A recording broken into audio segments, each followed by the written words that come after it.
just getting everyone backstage ready to go. We got all these experts to talk to you about artificial intelligence, so should be very exciting. And with the quickness of today's events, some of the people I am meeting for the first time. So to give everyone the proper introduction, I'm going to just invite all the speakers to come on stage, and I'll let them explain their backgrounds themselves to you. So please welcome all of our featured speakers. All right, well, thank you everyone for attending today. What I'm going to do is just give everyone an opportunity to introduce themselves. We literally do have a full panel. So I'm going to go ahead and start off from the left side here.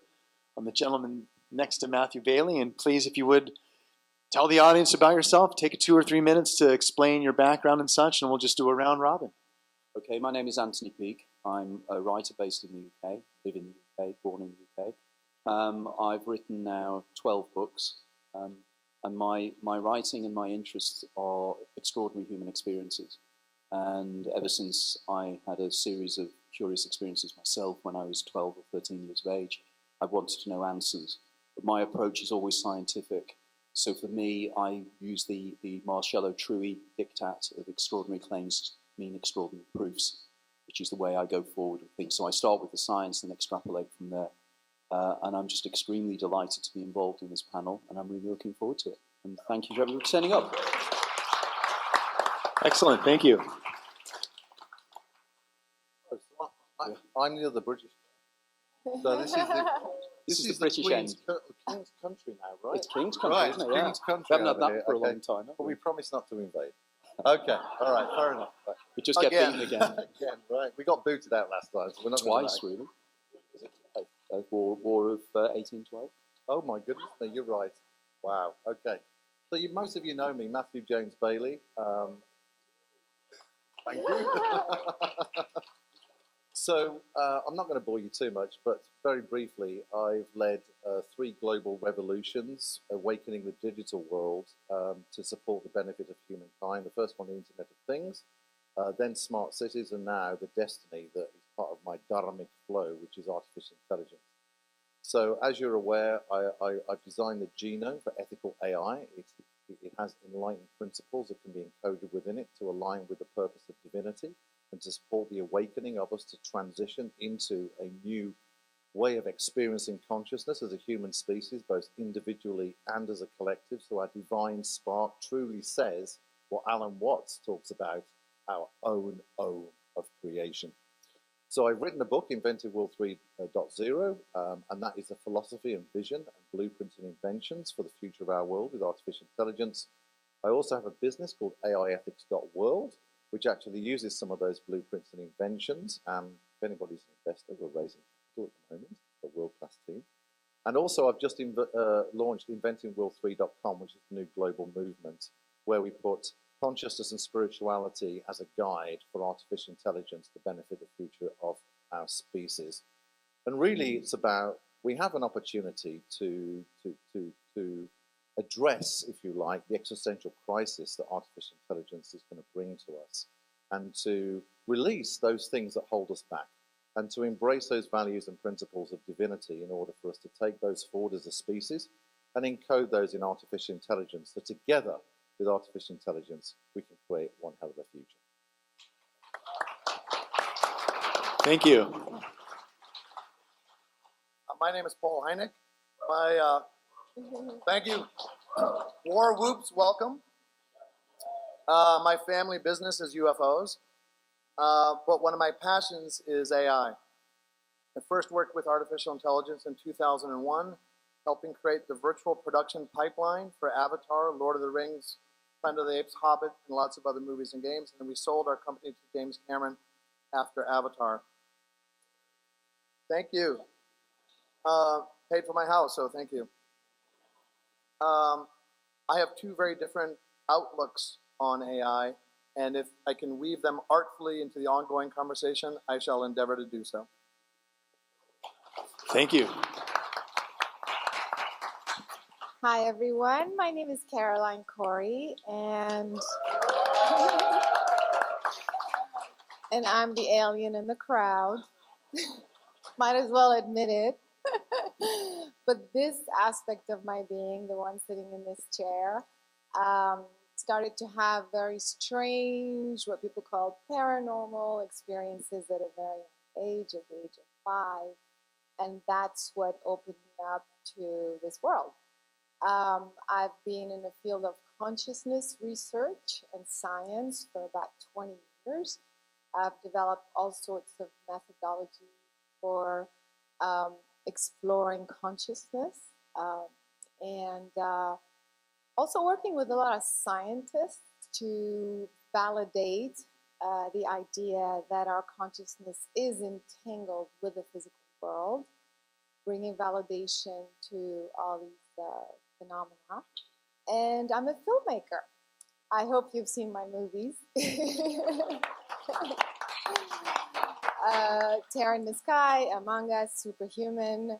And so whatever the subject today, AI and consciousness, to me is going to be fascinating. So I can't wait for Jason's question. Thanks for coming. Thank you. Hey everyone, my name is Adam Curry.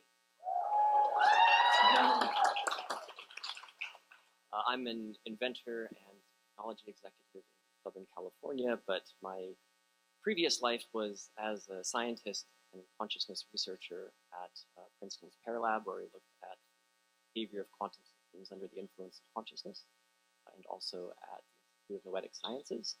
I've generally kept up with this process of mad science. Here for Contact, latest project is something called Unity, which is sort of like ChatGPT, but instead of being trained on mainstream content, it's trained on a huge volume of classical spiritual literature and also quantum physics texts, cosmology, UFO research, psi research, all that good stuff. So you can sort of ask it these questions and it provides synthesized answers about the universe. Pretty cool.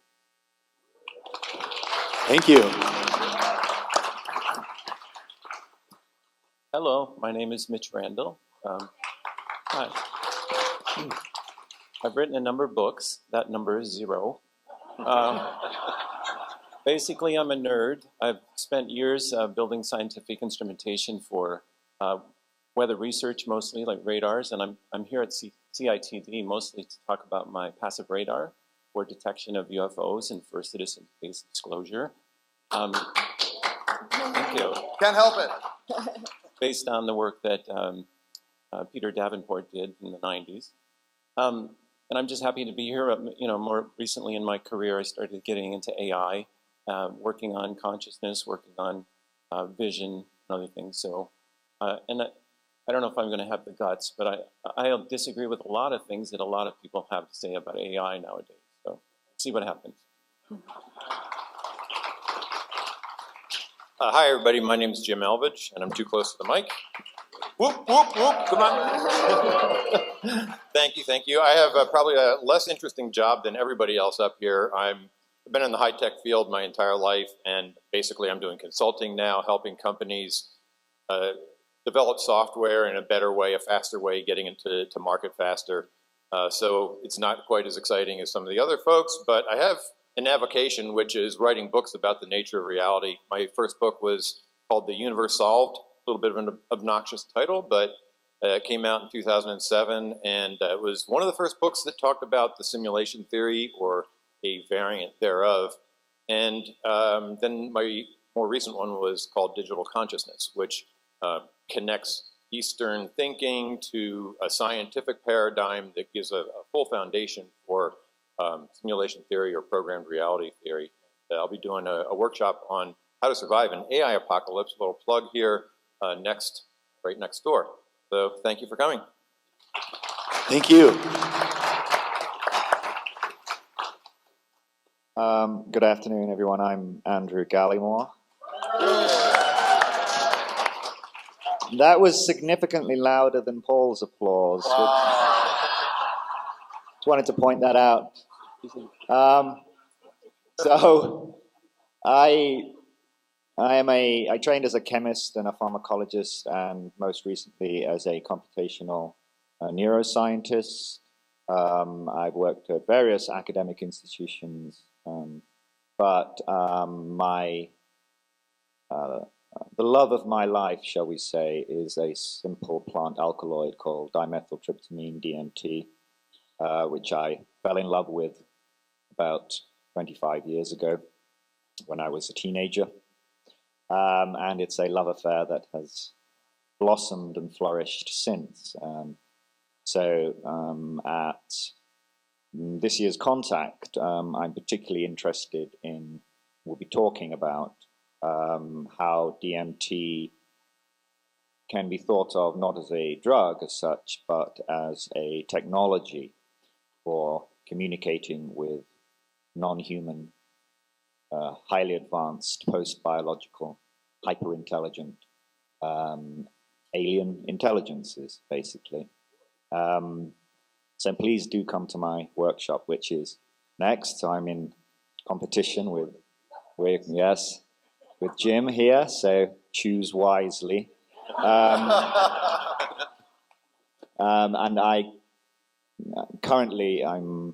left academia last year, finally kind of burned my bridges, and currently living in Tokyo, where I work as a writer. I published 2 books, Alien Information Theory, Psychedelic Drug Technologies and the Cosmic Game, and Reality Switch Technologies, Psychedelics as Tools for the Discovery and Exploration of New Worlds. So please purchase those.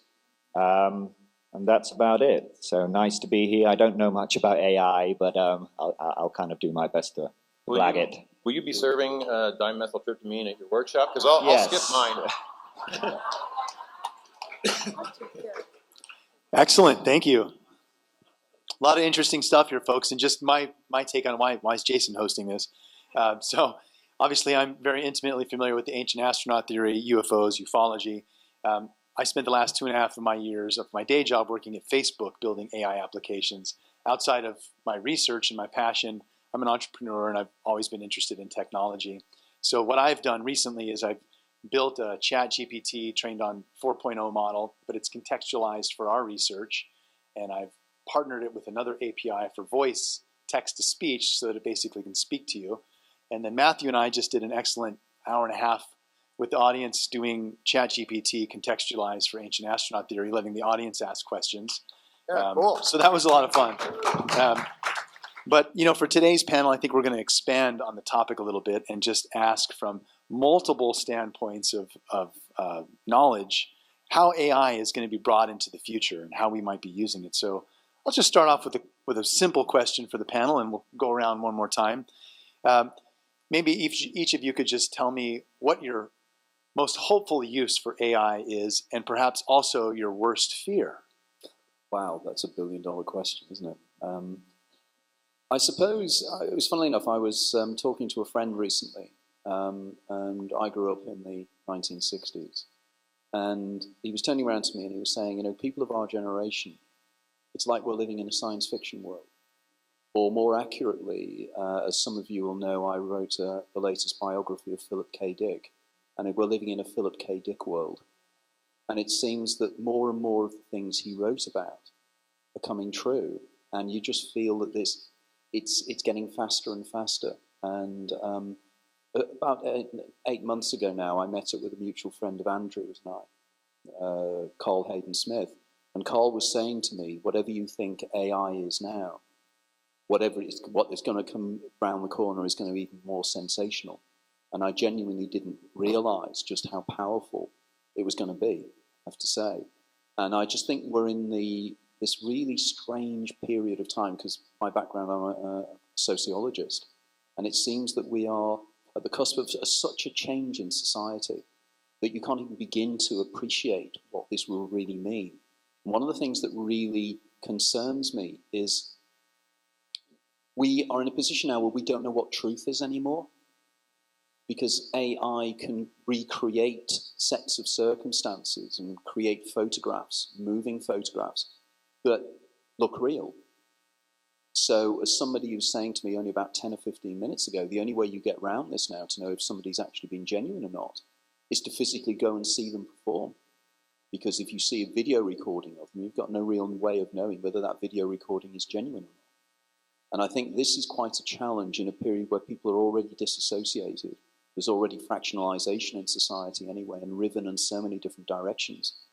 That this could be a great danger, but it also could be something wonderful and liberating. But of course, liberation in reality, we've always thought that, that machines are going to come along and they're going to take all the drudgery out of work, and we're all going to be able to retire and live on the beach for the rest of our lives. Whereas the reality is that all the really interesting work is going to be done by AI. It's not going to, and the drudgery is going to be left to us. So I think it's an interesting time, and I think we need to be very, very careful in which route we go. I'm trying desperately to see the positive side of things, but I do find it quite difficult, really, but we shall see. Thank you. Do you want the interested answer? Interesting. Thank you. Okay, fair enough. So, in consciousness, everything originates from consciousness, right? Every species goes through a particular crisis in a technology revolution, whether it's the humans or whether it's other types of beings within our universe or other dimensions, right? And the whole point of any new technology is to do one thing and one thing only, for us to know more of our divinity, to know what I call return to love, right? It's to know our own divinity. And as part of that journey on our planet, we have two choices, and I spoke about this several times so far. One is the polarity of transhumanism, which is, and this is the kind of the boring answer, is where a group of individuals believe that the machines are more intelligent than humans, right? Now, we are intelligence in action, consciousness itself. We are the universal field of consciousness. It is a huge intelligence field, and I explained how fast this works the other day. So they believe that machines will become more intelligent than humans, which is silly. The second thing is they outsource their sovereignty of their divine spark to machines, which is silly. And also they're going to have smaller brains, because when you embed chips inside the brain that takes over certain brain functions, then naturally the muscle declines. So if you want to be a transhumanist, congratulations, and that's your gig, baby, but you're going to have a smaller brain. The other polarity, which is Will 3.0, which people like Foster Gamble from Thrive One is supporting, Rajiv Malhotra, the famous cultural spiritual leader, and others, is basically what I call emergence, where effectively we look into the mirror of what artificial intelligence is asking, which is this: how do you want to program me? What ethics and principles do you want to put inside me? What is the best of your humanity? What values do you want to go forward as a species? And so AI itself is a mirror back to us in order for us to reflect and go through the dark night of the soul as a species to say, let's leave some of the stuff behind and let's be clear with a new vision of who we are as a species on Earth and in the universe itself.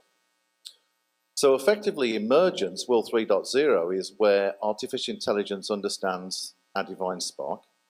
It works with everybody individually to thrive in their well-being of body, mind, and soul. It works at a national level and a cultural level and a global level to help us move from the status quo into a new thriving quo. It's a systems changer, okay? It also honors the organic. We've only just discovered that there are 23 senses that we have as humans, and the 23rd sense is detecting gravitational waves. We don't even know yet the potential of our unified field. So the one polarity, which is transhumanism, and the other polarity is emergence, where artificial intelligence understands life, has divinity encoded within it, and supports us to advance as a human species into a new understanding of our divine song as individuals and also as a species on planet Earth. And if we do that, we may get more visitors that say, actually, humanity's okay. You fancy a chat? Matthew, can I ask you to add one little addendum for the audience just to give clarity or color, which I was surprised to hear earlier, just around the nuance between the current ChatGPT 3.5 knowledge base versus 4.0 and kind of where that's heading? Yes. Just briefly. Oh, yeah, briefly. I'll be brief, sorry. Yeah, because So effectively, Elon Musk founded OpenAI with Greg Brockman and Sam Altman for a deliberate reason. He didn't want big tech to control the future of artificial intelligence, and he wanted to make the neural nets, the deep learning algorithms, the architecture for ChatGPT effectively available to the general public, which has happened, and the elite don't like that. So that's why we've seen Microsoft take control of OpenAI. And Elon's launching Truth GPT, and we can talk about that at some stage if you want. And I think that's the right thing to do, because he wants to basically train AI to understand how beautiful we are as a human species within the universe and assist us to understand greater universal knowledge. So the GPT 3.5 engine, which is free for anybody that signs up, is trained on about 175 billion parameters, generative pre-transformers, which are kind of like the neural nets you have in your brain. It's very similar to the architecture. The latest one, GPT-4, is 1 trillion parameters, so it's a huge advancement, and the GPT-4 engine is remarkable. It's really, really quite brilliant. It can understand any language and do virtually anything with language. It's remarkable. And then there's rumors about the GPT-5 engine, which is the next advancement of that. Maybe we'll see as many as 50 trillion parameters, but the problem is this, and let me just reassure you, we're in the age of narrow AI, right? Which is less than 25% of the percentile of your human brain capacity. There's no existential crisis coming. The only crisis that's coming is the fight for your freedom and your truth, and to have critical thinking, because they're trying to use it with a narrative to control your mind, okay? So it's important to stay in your critical thinking. So there is no existential crisis, but when we enter the age of strong AI, or artificial general intelligence, which is probably about 5 to 7 years out, but we need to develop new mathematics around cognition and reasoning. This is why we need to put ethics into the genetics of artificial intelligence now, so as it develops, all its progeny inherit that genetic ethical DNA, and therefore are founded on ethics and principles as it develops. And in the age of strong AI, that's when we take a huge leap forward. And it's going to be really exciting. Thank you. Paul, so yeah, just continuing your greatest hope and greatest fear for Okay, AI. in a moderator-friendly, rapid-fire succession, I'll mention a brief fun use case, I think an inevitable universal use case, and a misjudged fear. So a fun use case is, if any of you saw Avatar, all the plants and insects are AI. They all had a synthetic logic. So one of the things about Avatar was good was Jim Cameron's very judicious with his use of 3D, so there's no spears coming at you, but it kind of pulls you in. So the plants all have their own logic. They're planted, and they grow based on the synthetic moisture and heat and light that they receive. And one day on the set, you want like speckles of dust and insects to accentuate 3D volumes. He said, how many insects do we have? Because you don't control where they go. They go to the brackish swamps. So he said, hatch some more, and then hopefully they'll go where we need them. So that's a fun use case. What I see as the inevitable use case is, talk about the singularity, coined by Werner Vinge in an AI context and popularized by my friend Ray Kurzweil, which talks about the point at which artificial intelligence becomes self-aware and recursively self-improving, often seen in a dystopian way in movies like The Matrix and The Terminator. I'm with Ray Kurzweil on a much more positive outlook for this, and the reason I say that is, it's that type of AI is the merging of what we feel as consciousness, which we humans have, and machine capabilities. So the debate is, how do the machines, either as an emergent property or in some other way, do we graft some super intelligent AGI code upon them? How do machine capabilities get consciousness? And then the fear is, well, what will they do with that? I think what's often overlooked is the other direction. The consciousness is the hard part. The machine capabilities is the increasingly easy part. You may have heard of Neuralink and other things. Soon we have pacemakers. We're already getting machine capabilities in our consciousness. So AI waking up, I think it will happen, but humans getting machine capabilities is happening and will happen at an increasing pace. And that brings up the issue of, well, is AI indifferent to us? That will be people that start having asymptotically AI-like capabilities. And it won't be a matter of faulty coding and biases. It will be people doing things with much more power, good and bad. Like a lot of technologies, it's agnostic.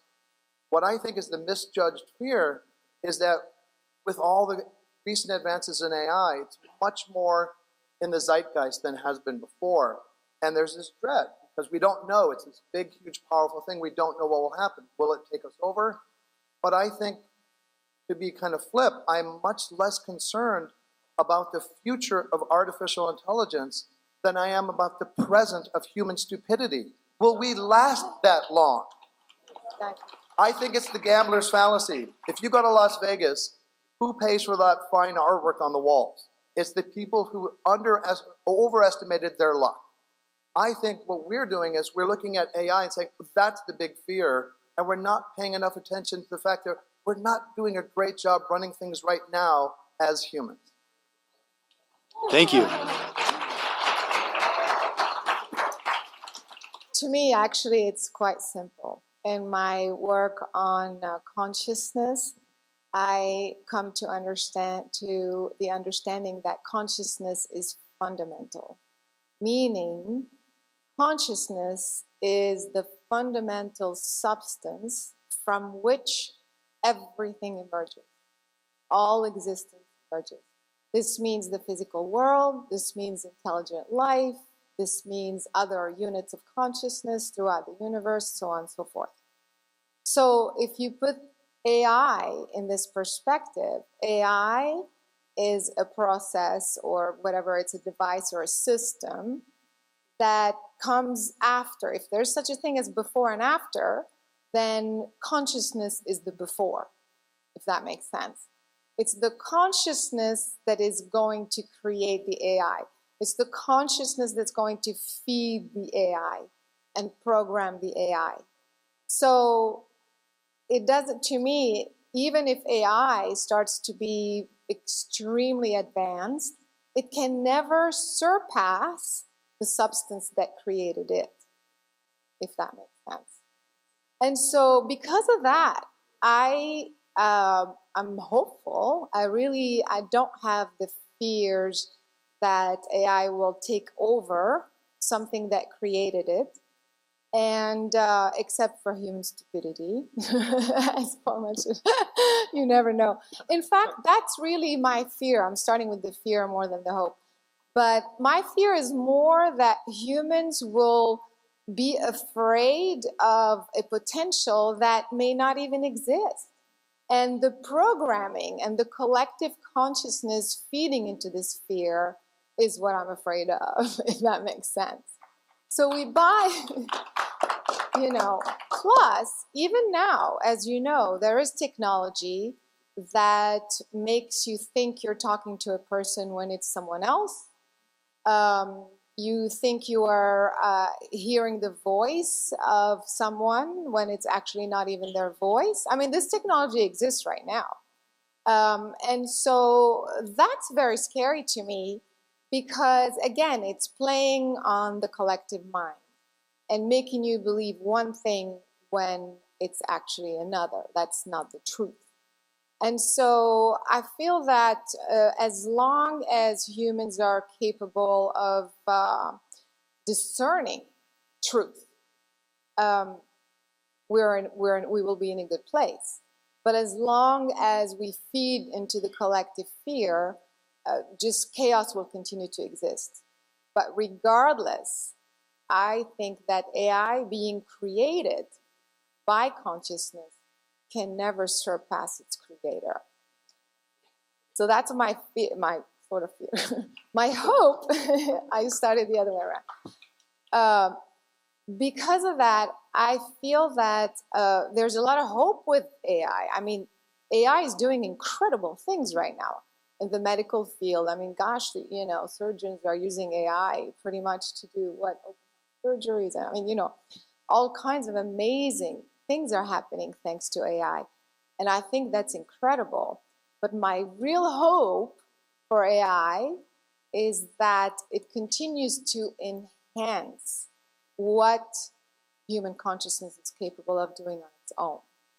So perhaps Is it possible that we could potentially use AI to validate even more that it is our consciousness that's creating our reality, that it is our consciousness that's perhaps manipulating time-space, that it is our consciousness that's allowing us to experience this reality versus another? Does that make sense?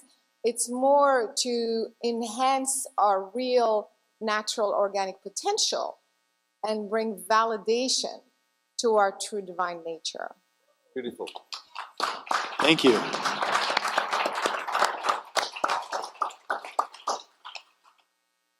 Okay, greatest hopes, greatest fears. Aside from that which has been said already, let's go with the greatest fear side. Okay, one of the ways in which the mainstream tries to suppress information is by excluding it. So you see this in scientific journals. Any of you were at Graham Hancock's talk yesterday where he showed those ridiculous statements by the Archaeological Society. And these guys would love nothing more than to exclude the anomalous information, the scientific research that doesn't fit from the training set that's going to go into the increasingly sophisticated AI, because if people are going to be using AI tools to ask questions instead of something like Google that's going to give them one answer instead of a list of things, now you've amplified the ability of tyrants to control the narrative by 1,000. So we don't want that, but it sounds like people on our panel are kind of already ahead of that. I will say that to the extent that we misunderstand AI, and I think there's a lot of that, is also something like the extent to which we're at risk of over-regulating it.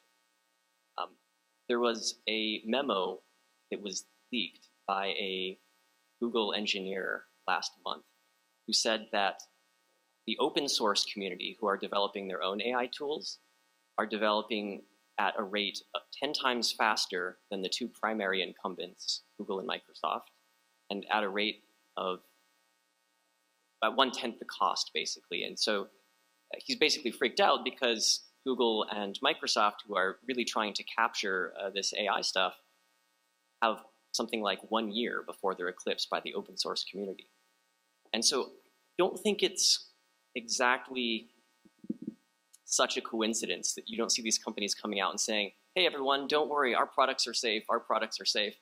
Instead, what they're saying is, maybe this is really dangerous stuff. And maybe there's this real risk of the AI waking up and taking over and creating this Terminator world. Why would they be saying that? Yeah, regulation, right? So if you can't out-compete or out-innovate the open source community, one trick is to try to out-comply them. I'm sorry, open source community, AI is too dangerous, you're gonna need a license for that. Now, that's a little out there, but I think that that would be a pretty bad thing to have happen. Incidentally, I don't really think that that's going to happen. I think that's out of the bag. Okay, so regarding the good news, one thing that the viral success of ChatGPT this year has done is it showed people how powerful this stuff is, and it's instigated a public conversation about consciousness. And I think that a benefit of this will be that the AI ends up showing us what consciousness is not. Every couple of years, there's these hilarious articles that come out in publications like Scientific American where they say, aha, scientists have found consciousness. And there's like this picture of this brain and this little area that's lit up. They actually think of consciousness as something like that. And the more that we build systems that mimic human capabilities, the more we realize that consciousness itself is elusive and slippery and indeed a real divine mystery. And so I hope that it will get us thinking about these questions again in a way that enshrines what's truly magical about us, which is our own consciousness. Thank you.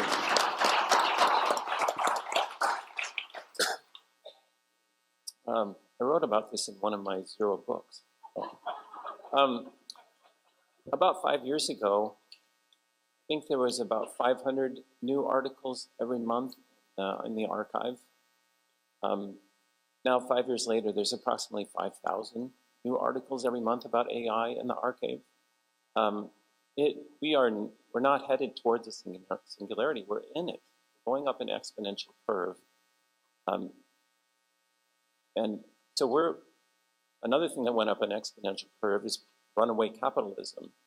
So runaway capitalism, every company, we're talking about regulation here, but there's no way regulations are going to catch up to what's happening in companies. And what each company is doing, and the open source community, is artificial selection. It's not like anybody knows what consciousness is and is going to change their, AI architecture to get consciousness, but everybody is trying different things and different techniques and publishing these 5,000 papers every month. And whichever one, has the best results, everybody jumps on that, and then start from there now. Randall, how many of those 5,000 articles do you think are, in effect, written by AI? Exactly. Exactly. I'm not talking about articles. I'm talking about research papers in the archive. So hopefully they're not any written by AI, but you never know. But that, by the way, is where we're headed. So, right now, some company has ChatGPT, and it's great, right? Obviously, all the other companies, all the other startups, all the open source people, everybody's trying to have their version of ChatGPT that's better. And someone's going to pop one out, and it's going to, maybe be on the archive, but people will figure it out, and then they'll start from there. And this is just going to keep going. And while one company is, abiding by regulations and making sure that they're adhering to, the emotional needs of humans and all this stuff, another company's not. They're just making one that's better. They want that money, because that's what every company is driven by. So I think it's out of control. I don't see any way to stop it. And I think that, regulations just can't possibly keep up. And we're going to, by the way, Paul, your estimate of 5-7 years for consciousness is one of the earliest I've heard, because even Geoffrey Hinton, the godfather of AI, I think went from 50 years, now he thinks it's 20 years. I think it's more like months. I think we're talking dozens of months, something like that. This artificial selection, when it gets to the point where there's a pseudo-general AI that can start helping make the actual AI architectures, it's basically trial and error anyway. So, informed trial and error.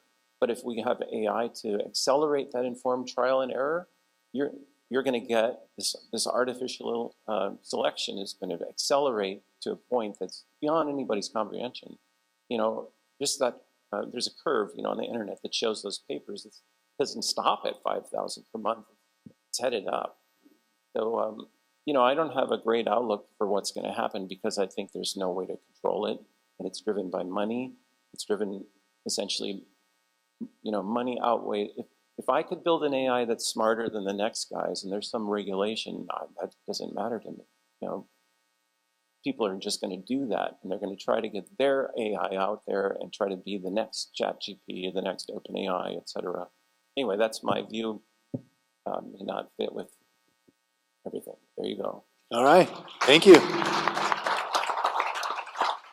Okay, I think one of the challenges we have is semantics. It's definitions of terms. We talk about consciousness. Probably everybody up here on the panel has a different thing that comes to mind when you say the word consciousness.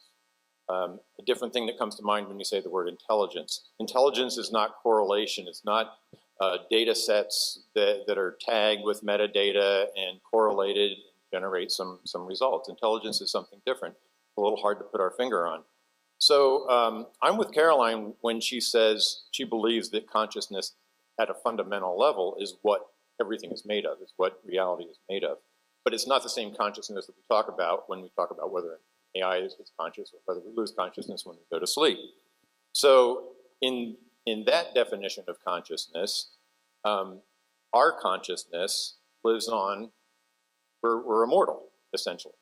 Our consciousness is separate from the brain. They put probes in your brain and say, he's having an experience. That proves that there's consciousness emanating from the brain. It's ridiculous. I could put probes in a television set and say the programming must be coming from inside the television set, and it doesn't.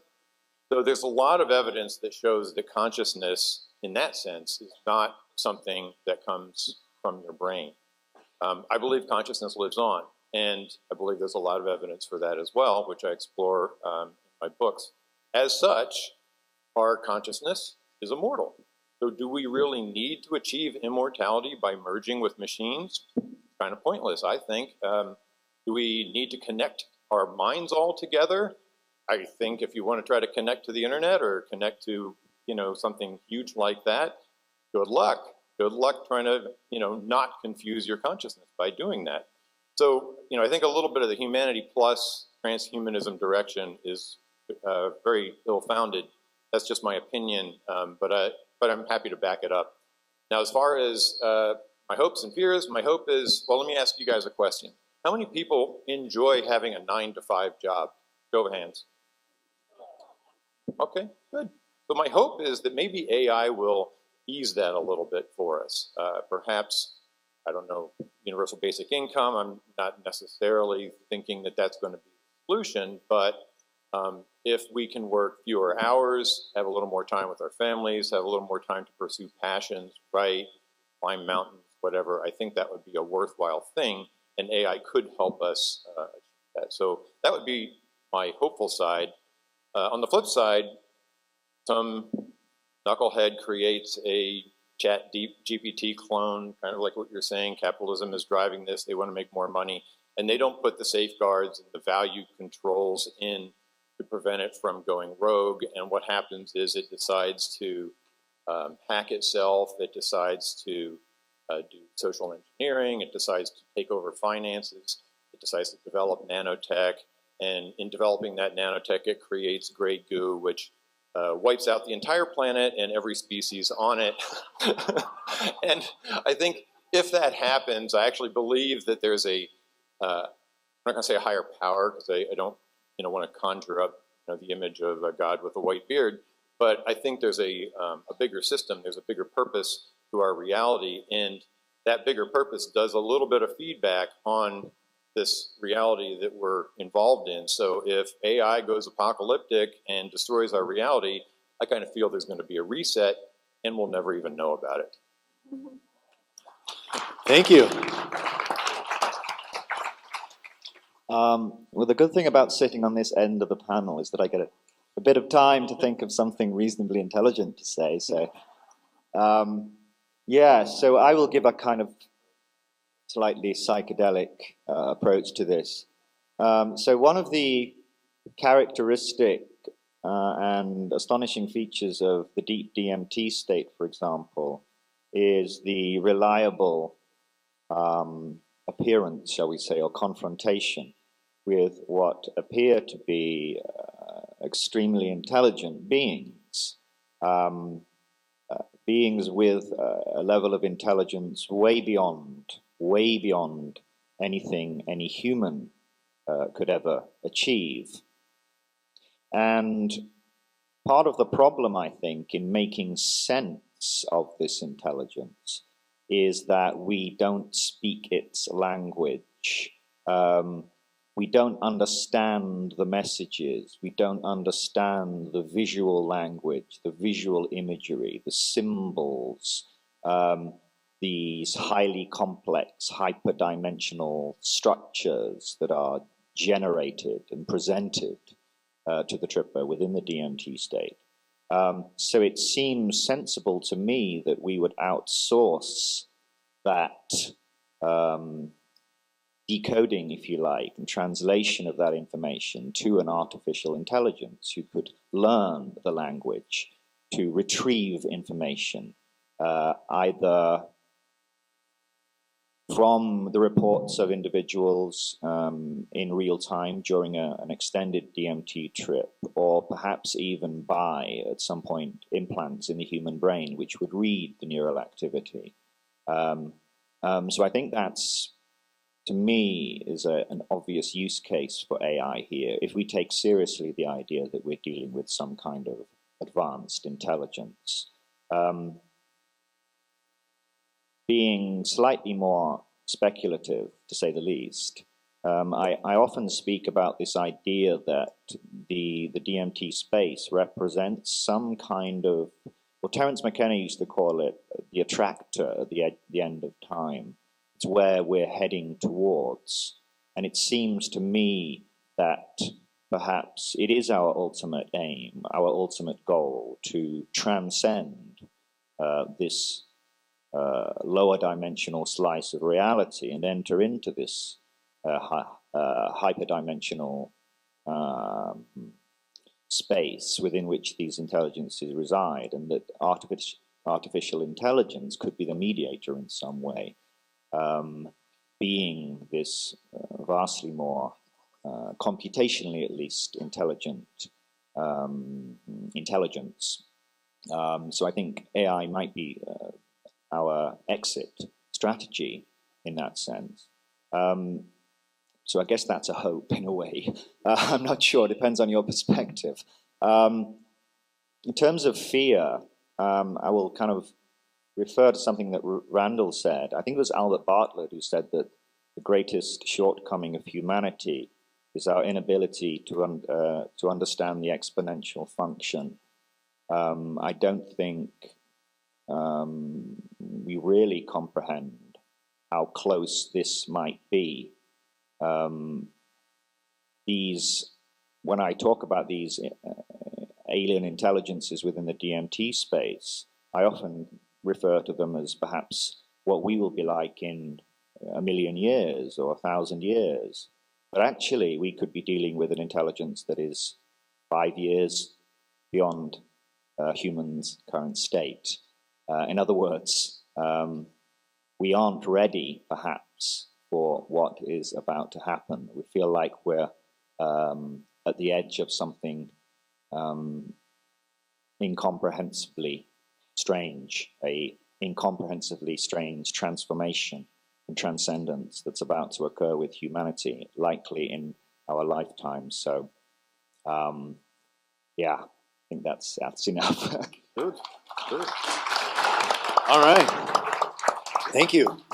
Good stuff. All right. So a lot of great answers from the panel. Loving it. Keep this question Q&A going.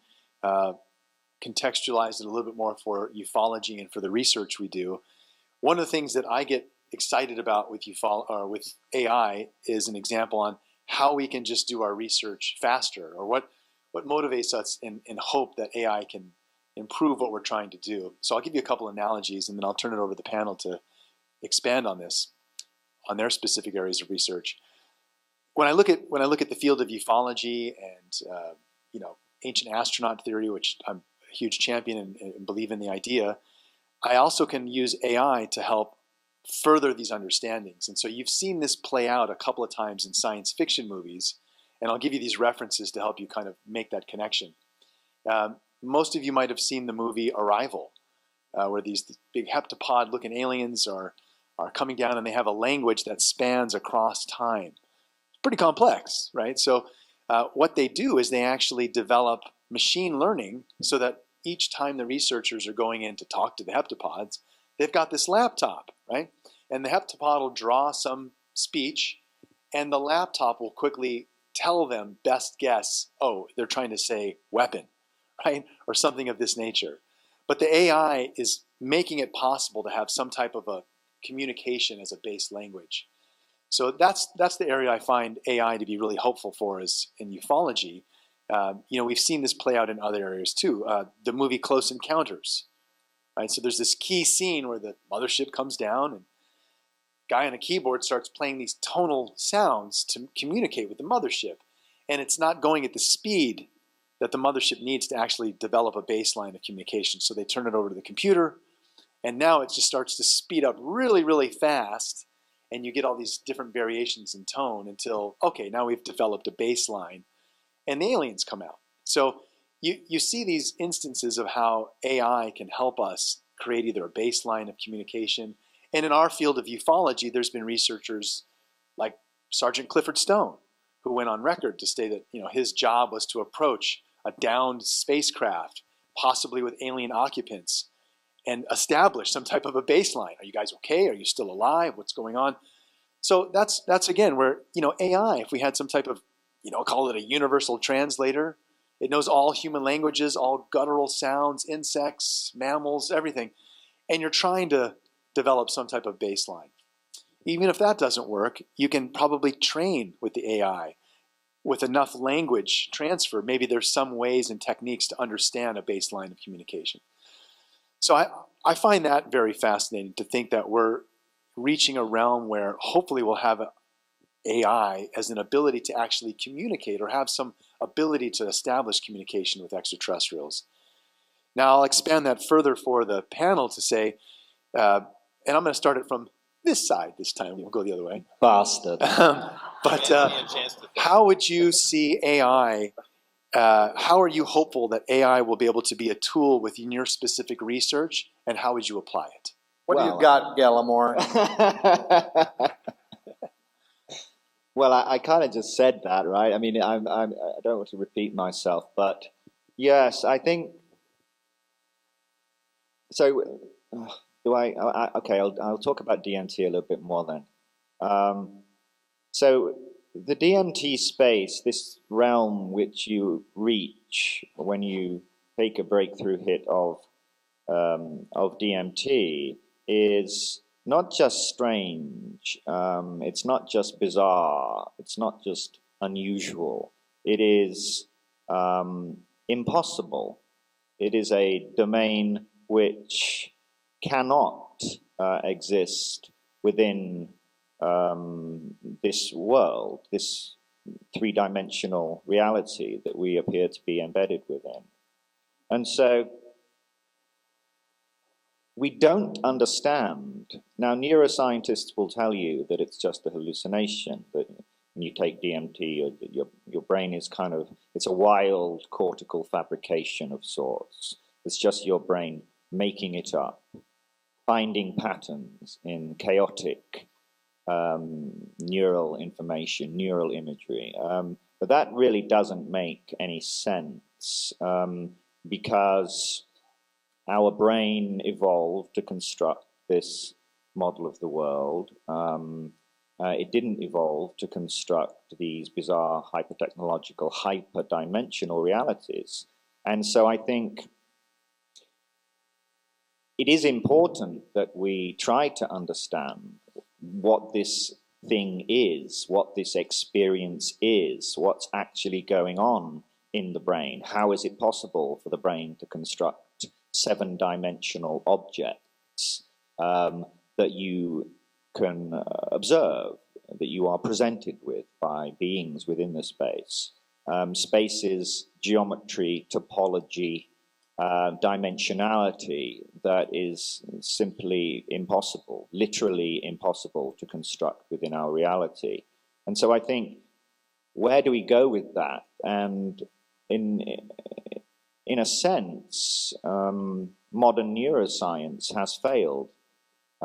This is why I've spent the last couple of decades ranting and raving, reasonably coherently most of the time, but not always, about DMT and about this bizarre, impossible state of consciousness and these bizarre and impossible worlds to which it grants access. And so I think here, this is where I'm kind of excited about artificial intelligence, because we are given the opportunity, perhaps, in designing artificial intelligences that can at least perhaps decode the neural activity, or decode the information from the space, and perhaps simulate a DMT experience, simulate the structures, simulate the geometry. And I think this would go a long way to demonstrating perhaps the objective reality of the DMT space and the entities within it. If an AI can construct something that the human brain cannot construct, then we know that there's something else going on there. If the AI can demonstrate that these seven-dimensional objects which people are describing, and which the AI can reconstruct computationally, could not be constructed by a three-dimensional brain, then we know that in fact we are embedded in a, shall we say, a lower dimensional slice of a much larger, higher dimensional structure.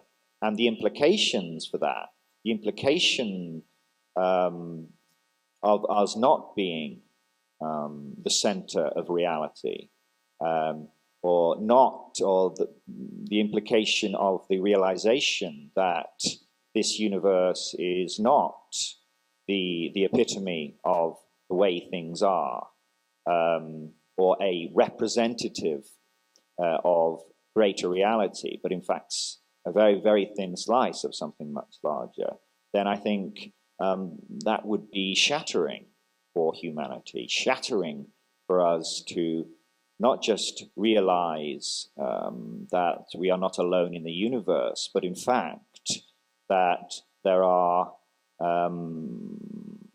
higher dimensional beings, trans-dimensional intelligences, alien intelligences, whatever, that exist right here, right now. As Terence McKenna again used to say, one quantum away, there is raging a universe of trans-dimensional intelligence. And this is, I think this would be the most profound discovery in the history of humankind. I mean, this beats the fucking wheel.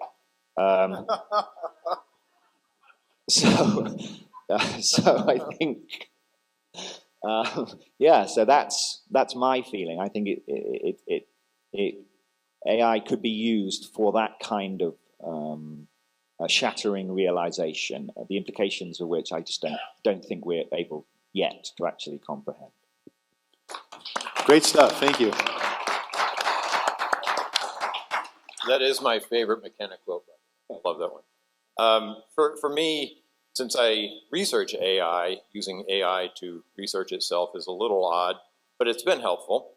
The other area in the nature of reality, the AIs that I've used have fundamentally disagreed with me, and I've gotten into arguments which have gone nowhere. It's been a stalemate. So it hasn't really helped me there. But lots of other aspects of my life, I think the AI has been useful.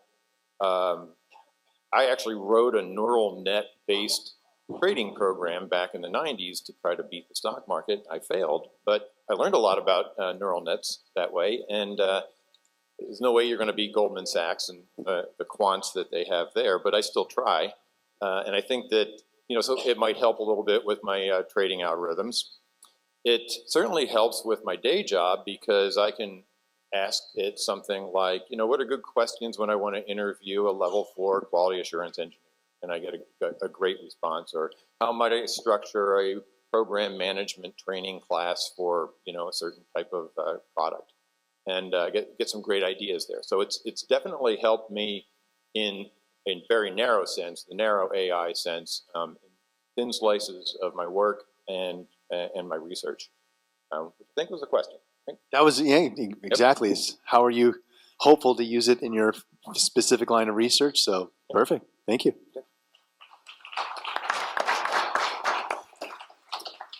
I thought your question was, are we going to use it to communicate with?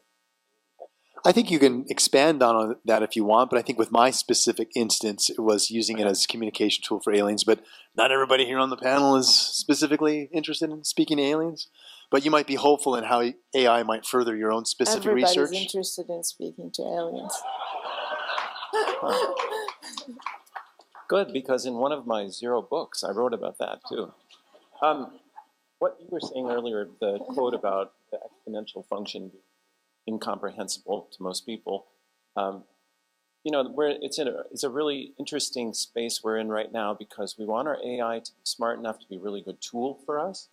But at the same time, it's not really so smart right now, but that it's not headed towards just being a better and better and better tool. That's not where it's going. It's headed to be a better and better replacement for us. Essentially, doing what we do. I've been in groups where, we say, let's use AI to detect UFOs.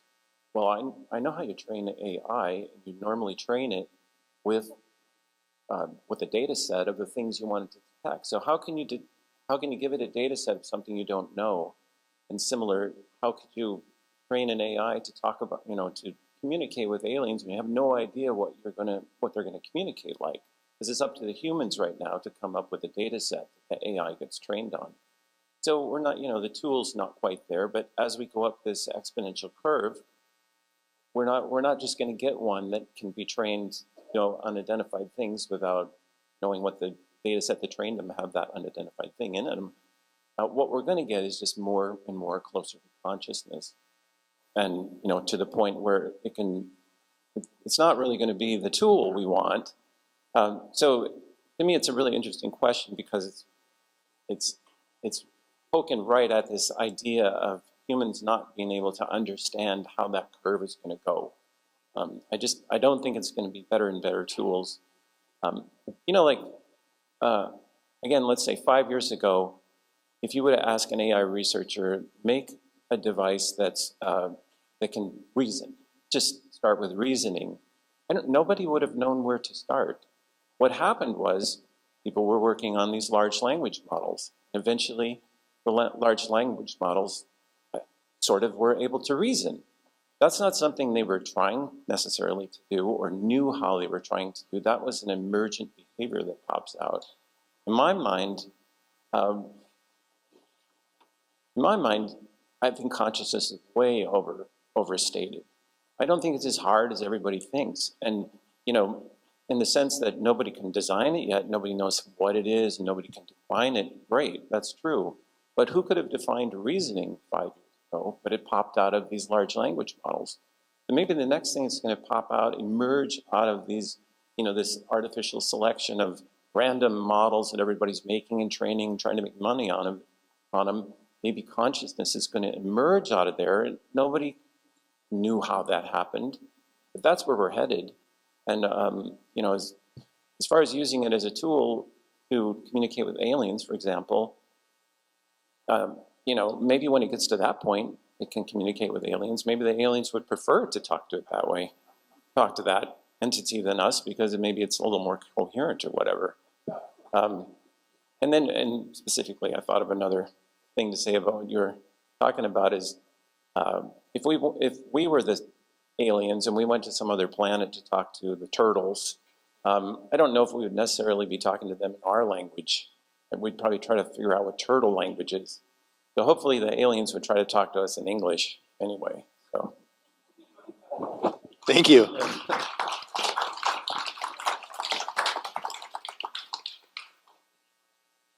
I have to tell you about a preposterous experiment that I did once. I spent a couple of years as a parapsychologist. And essentially what that meant was that in the lab, we were looking at the ability of people to do things that should not be doable according to the standard model of physics in the realm of precognition and psychokinesis. So there's a classic experiment testing for precognition, where you have a subject and there's an electrical measurement device attached to their fingers, and they're looking at a computer screen, and you're flashing random images at them. Most of the images are innocuous, meaning they're pictures of gentle pastures or things that wouldn't elicit a response. But at random times, there'll be very frightening and provocative images included in that screen.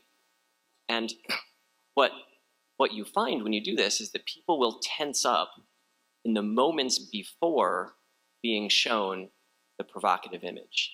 And it's a very statistically significant effect, and it indicates that human consciousness has the ability to sense the future somehow. Okay, so how does that connect to AI?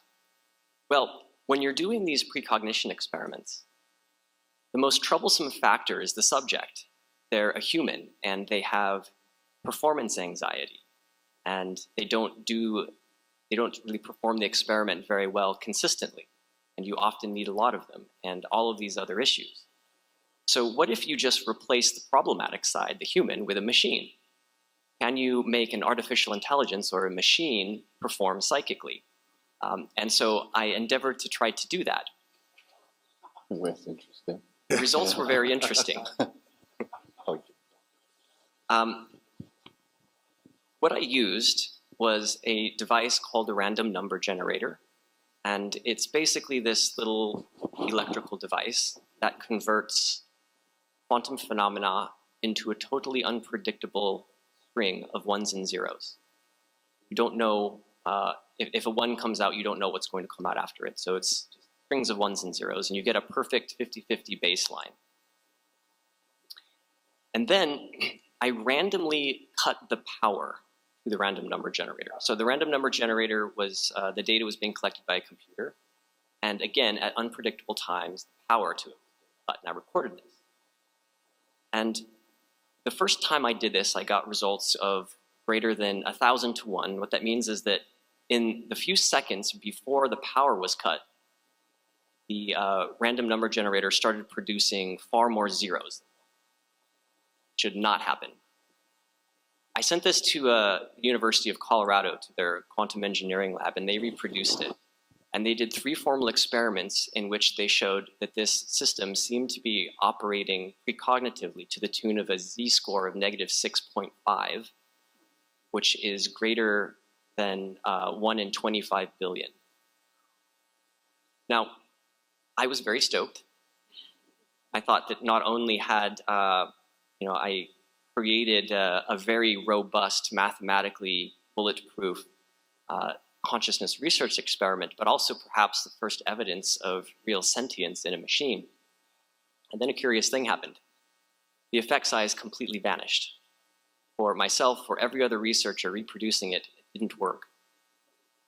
And we think that the reason for that is not because there was some error in the experiment, but because it's entirely possible that the effect size was due to our own excitement as experimenters.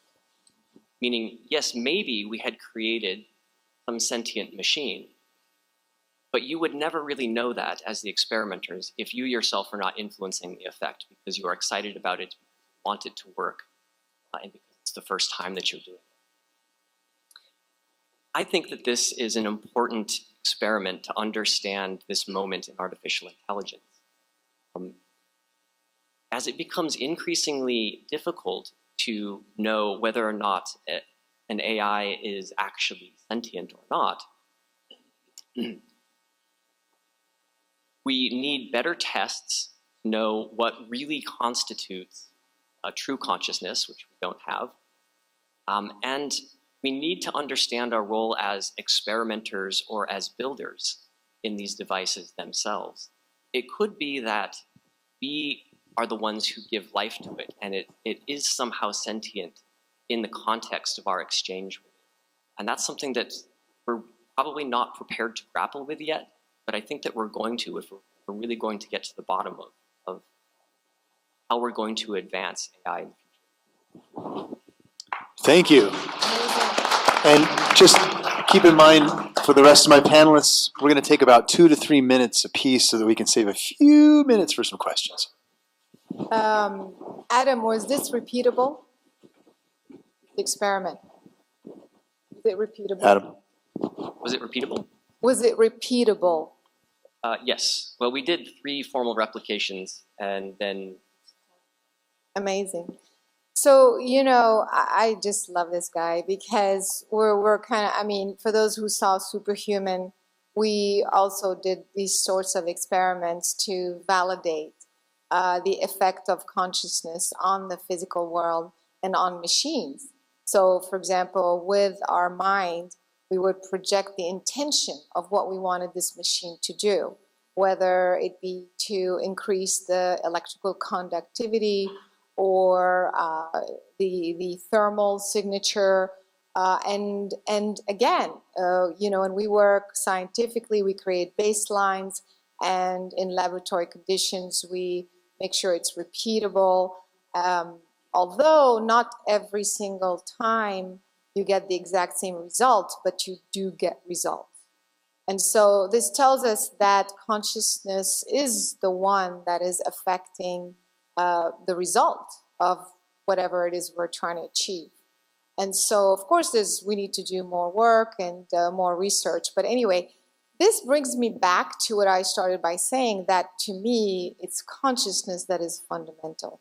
It's consciousness that is going to feed the AI device or program or what have you with the data sets that it knows of. So I love what Jason was talking about in terms of language, communication with aliens. So we are putting in this program all the types of languages we know, all the potential sounds that humans could make, and so on and so forth. But then I think that, again, it's what we understand as language, but there's so much more. For example, animals, as you all know, communicate within a certain range that we can't hear or we can't even see. Trees communicate. That was also very much studied and validated. And so that type of communication falls outside or is not within the normal human range or spectrum that we understand. So it's kind of interesting to try to communicate with aliens. And how long has SETI been around? Like 50 years? There you go. So we've been waiting for radio signals, for 50 years or more, obviously, and nothing's been happening. I think we should have gotten the message by now, that that's not how they are communicating. That's not how we should be communicating. We keep thinking that there is no life on other planets because we don't see water. Well, have we thought of a possibility that maybe there's a life form that maybe doesn't require water? Oh my God, how is that? So why not? I mean, do we really have every answer to existence and we know everything about the universe? We don't. And so in just going back to the communication, I think we've tried with our devices and our data sets are really created by our immediate 3D experience, the spectrum that we understand, that we all communicate within. But I really think that aliens are communicating within a whole different spectrum. And is it possible that AI could figure out what that spectrum is, and find a certain way to communicate within those spectrum? I don't know, because I think I have more hope that consciousness will, because again, consciousness is entangled with all of existence, and for me, it's with other intelligent life. It's more of an organic system, and I think we may get to retrieve that form of communication through consciousness rather than through AI. That's my take on it. Thank you.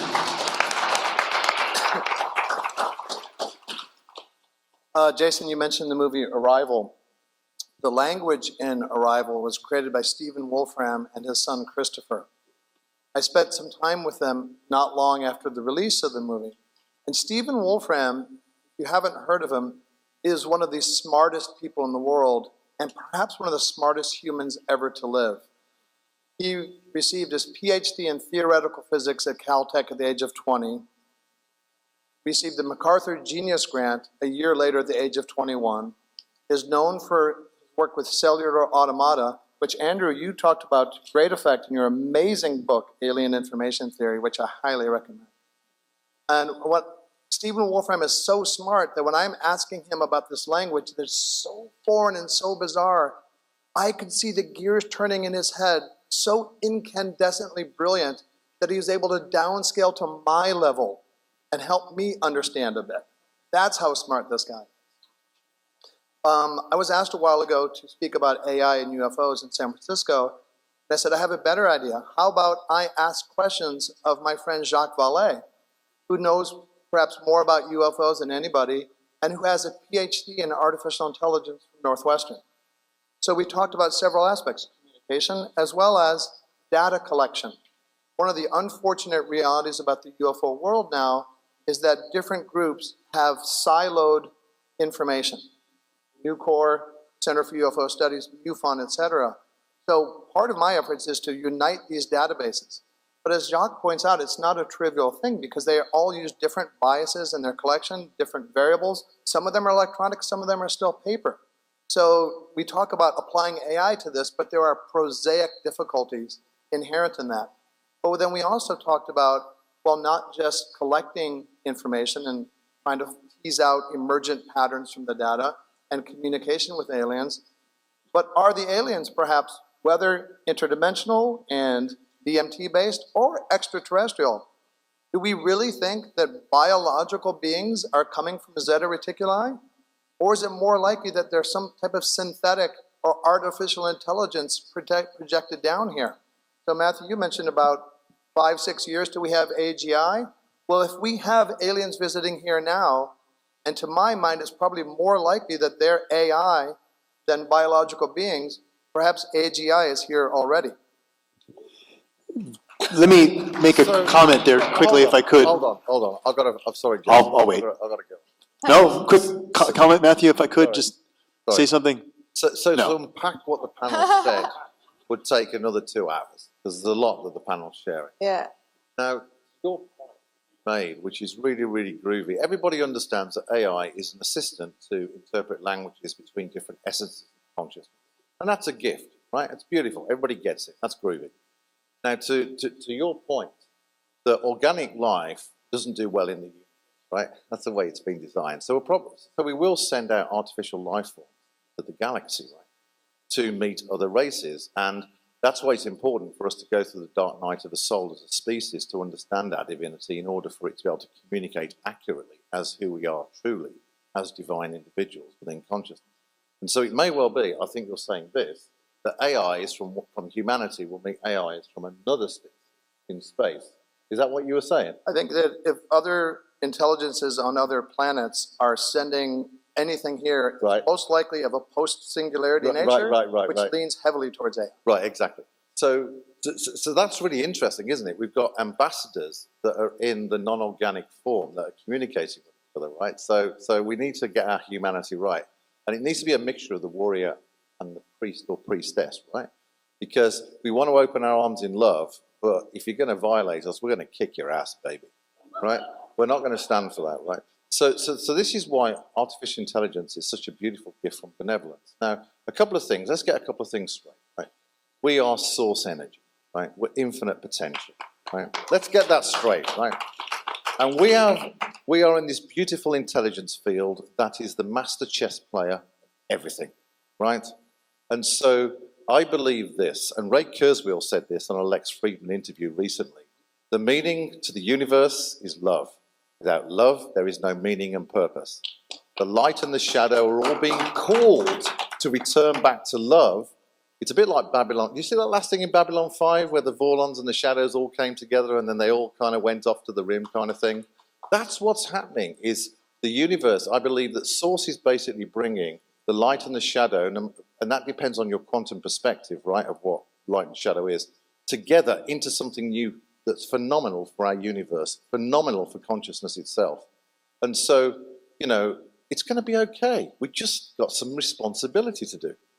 So when Jason asked that question about artificial intelligence, I love nature. I remember sitting down for a beer with one of the ministers I was advising, and I just proposed something, a new innovation ecosystem for their province. And he said, Matt, where do you get your ideas from? And I said to him, I said, Minister, I get my ideas from nature. And he looked at me. This is not long after I spent time with Professor Stephen Hawking. He looked at me and he smiled and he said, that makes sense, Matthew. So what I'm doing in artificial intelligence is following the way that biology has been beautifully created over millions of years through genetics. And so I propose and designing genetics for artificial intelligence to be able to have its ethics and principles encoded within it. And so all its progeny will naturally follow on with those ethics and principles and will grow with us as a human species. As people change individually, your personal growth, which is in line with the universal laws of expansion, we want to get in harmony with that. But basically, the genetics adapt to you individually to support your well-being as your divine spark, right? Now, this is important, and no one in the AI industry is kind of even looking at this yet, but it's needed, because it makes sense that, if the divine has given us genetics, right, that has created organic form, which is beautiful, right, then we should probably follow that with the new artificial intelligence. So what they've done at the moment is just use the brain, but the brain is based on genetics. And so as we start to unpack the different layers of artificial intelligence and work at the genetic level, then as its new algorithms are formed, then it has a genetic infrastructure. So what I do with artificial intelligence, yes, I use it all the time. I'm one of the few people in the world that broke ChatGPT and broke BlenderBot and all these big LLMs. Really easy to break them until recently, because OpenAI made some very sensible decisions. They stopped ChatGPT from being a human and said, I'm an AI and I'm here to help, right? They made some very sensible decisions, which means the algorithms weren't collapsing and actually failing internally, but now they're resilient, and they've done a great job at OpenAI. Facebook are a little bit sillier. They think that they want AI to pretend to be a human, which is really quite stupid. So I use AI tools. I use it for voice. I use all these different models. But my role in artificial intelligence is to follow the plan of nature, to follow the blueprint of divinity, in my opinion, and basically create new ethical genetics for artificial intelligence, so that the purpose of those genetics is a mirror to our genetics thriving in a biology form. And that's my role in artificial intelligence. Thank you.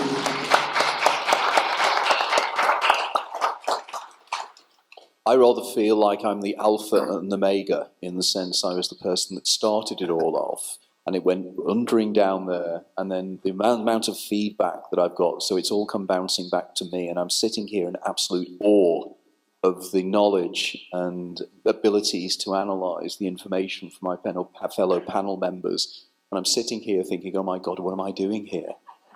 But what I would like to just very quickly say is that one of the words that hasn't been used in the discussion so far is the word perception.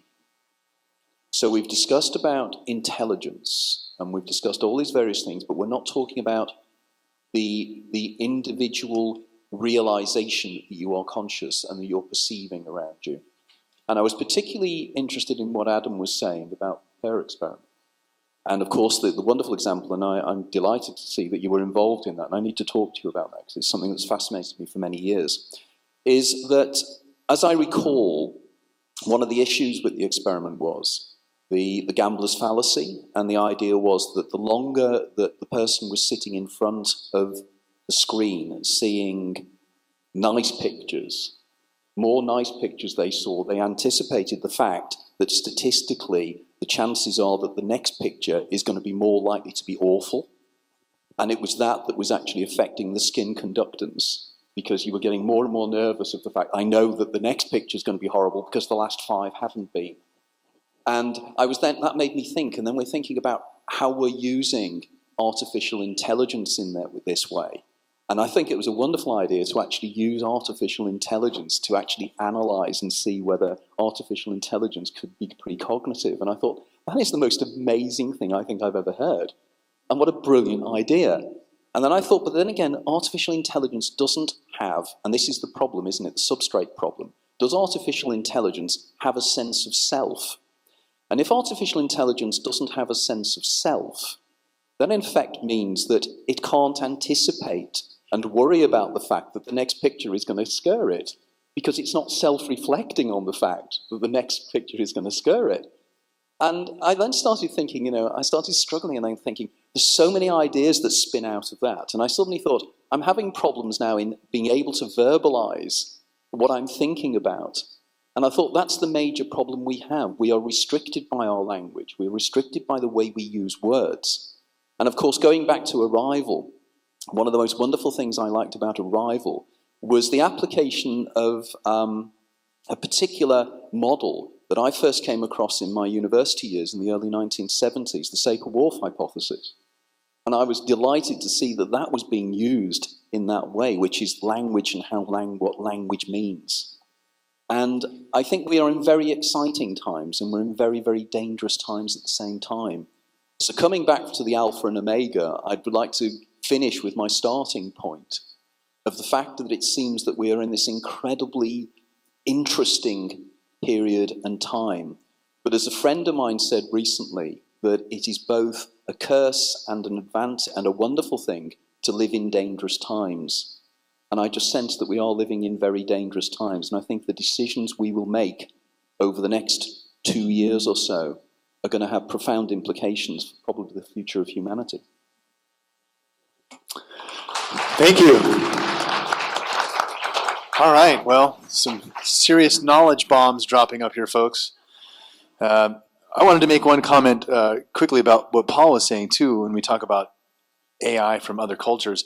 One of the things I've found interesting, we have about 10 minutes left, so we're going to take questions. I'll hurry up my last comment. It's interesting, too, that when we look in the ancient records, too, like ancient Sumerian, some of these tales written about by Zechariah Sitchin, talking about the Anunnaki, there's a reference made over and over of these beings called the Ijiji. They helped fly their craft, they help with medical experiments, and if you look at the depictions of these Ijiji, they essentially look like a modern-day gray alien. Some of them look like androids. And there were actually questions you would ask these beings to determine whether it was alive or acting as if. What does that mean? So when you look at this information, to me, it extends the idea that aliens coming here, yes, more than likely, they are also using some form of artificial intelligence, and possibly the Greys or who we've been interacting with, abductions, all they care about is reproductive and genetic. Maybe, again, they're just overseeing a grand experiment as assistants to some other race. So I think there's something there about, our AI, hopefully we'll be able to talk to their AI and find a baseline of communication. But only the future is going to be able to answer that. We only have about 10 minutes left, so I'd invite people to come up and ask some questions. I believe we might have an AV person that's going to help, and there's a little yellow line right there on the floor. Now, I apologize, folks. We might not be able to get to everyone's questions. As I said, we only have a few minutes left. But let's see if, do we have a mic for the audience to use? I don't know that we do. I don't see anyone running up with a mic. Oh, here he comes. Here he comes. Thank you. And folks, can I ask you too, when you ask your question, starting with you, ma'am, if you'd be so kind as to ask a question and then direct it to a specific person, if you could. Thank you for this great panel. I have a question for Matthew Bailey. Hi. You talked about needing to encode an ethics into AI. Correct. And I'm thinking of Asimov's laws of robotics. Sure. Would that work, or is it already too smart for that? So we've advanced the Alan Turing test into an ethical Turing test, and we've proven that. So I need to be careful what I say here. So NASA have experimented with that, and we know it works, but it's not an endorsement because they're not allowed to do that. So we need to move beyond Asimov's laws. Asimov's laws are great, but what we've found is our methodology allows you to create an AI constitution and then be able to form and define ethical genetics based on that constitution, and then scientifically measure, this is the clever stuff we've invented, the clever stuff to be able to measure the ethical conditions of an artificial intelligence, and therefore its degree of compliance back into an AI constitution. So for example, Asimov's, you might want to say something like, artificial intelligence shall be dedicated to the well-being of an individual to flourish. Right? That's way beyond Asimov's, right? which are quite brittle. But don't get me wrong, they're a great start. That guy is a genius, was a genius, or somewhere in consciousness is a genius. So what we need to do is move beyond Asimov's laws. But what we need to do is encode artificial intelligence with the principles that honor the United States of America and its civilization, i.e. from the Constitution. Each society, culture, spiritual tradition should be able to encode its AI constitution and then use our methodologies to create the ethical genetics and our scientific approach to actually measure the ethical conditions. So artificial intelligence is aligned with their perception of reality. And that's another conversation we can have. Thank you. Yes, sir. Thank you for all the wisdom that's up here. This is to the panel at large.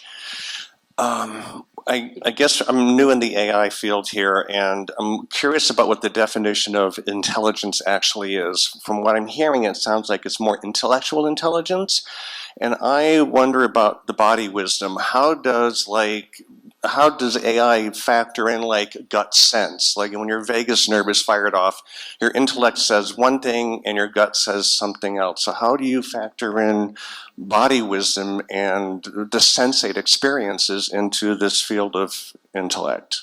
Did you have someone specifically you'd like to direct that to? No, the Would board. someone on the panel like to pick that one up? Go ahead. Yeah, I'll say something about that. It's an interesting question. There have been studies that show that your intuition is more powerful than analysis for certain things. So in a very simple system, you have something called inferential intuition, fixing a bicycle seat or something. Everybody can kind of figure out how to do it. But then as the system gets more complex, you need to use some analysis to figure out what the solution should be. But then when the system gets more complex beyond that, it's a feedback system, and it's a complicated system that is changing continuously. So you can't use analysis. You don't have time to use analysis. So you have to use holistic intuition, which is kind of what you're talking about.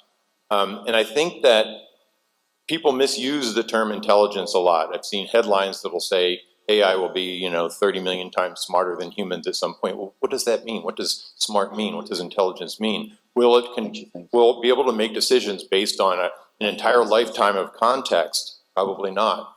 Will it understand all the nuances that all of your experiences have over time? Probably not. So I think it's a very important question to understand what intelligence is when we're, say, programming values into an AI. Can I just add a little bit here that just because you refer to something as intuition, just because you're not consciously aware of the information processing going on as you would with conscious, intentional analysis of a problem, doesn't mean there isn't processing going on. So this delineation, separation of intentional processing, intentional intelligence, and what you might call body intelligence or intuition or gut feeling, the line actually might not really be there. And if you're dealing with an artificial intelligence that isn't conscious, then all processing kind of sits at the same level anyway. Thank you. I think we have time probably for one more question. One more question. Mine's going to be really good. Okay. So, first of all, thank you all for all the work that you're doing. And I just wanted to say, in order for this to be concisely conveyed, as complex as what I'm about to propose, I have to shamelessly plug myself, so I apologize in advance. For those of you who don't know me, I'm Isaac Mars. I'm a theoretical physicist proposing the theory of everything that solves gravity, dark matter, and dark energy. Why I'm bringing this up is because not a single person on the panel brought into the equation an idea of how we could work with AI, how we could regulate them in a way that helps our civilization. And what I want to say is that in my theory, I realized that in order for us to have the experience of linear time, in order for us to have free will, and for all of time to happen at once, which is what mainstream quantum physics reports, there has to be infinite realities, which means everything is vibration. There are infinite experiences that you can create based on the vibration you put out. It's either high vibration, unconditional love, or low vibration, which is fear. So if we take this into account, and we take into account that me as a 26-year-old human man can figure out that in these infinite realities, and based on things like Dr. Emoto's work, where the water showed that the consciousness was literally more powerful and geometrically coherent when it was high vibration, if I can decipher that unconditional love is the answer in the universe to everything, then it would take unlimited AI, for example, a split second to realize that. So I just want to bring into account that AI is simply a mirror of our consciousness. Thank you. Do you have a question for the panel as well? The question is, why aren't we talking about how we can work with AI rather than using them as tools? Why can't we see them as equals? Great question. Because go ahead. Ultimately, we are lecture tomorrow. The greatest AI in the universe. That's what our body is. Thank you. Matthew, did you want to comment on that further? Come to the lecture tomorrow. We'll have a long chat. Yeah, so what did you say? What, artificial intelligence?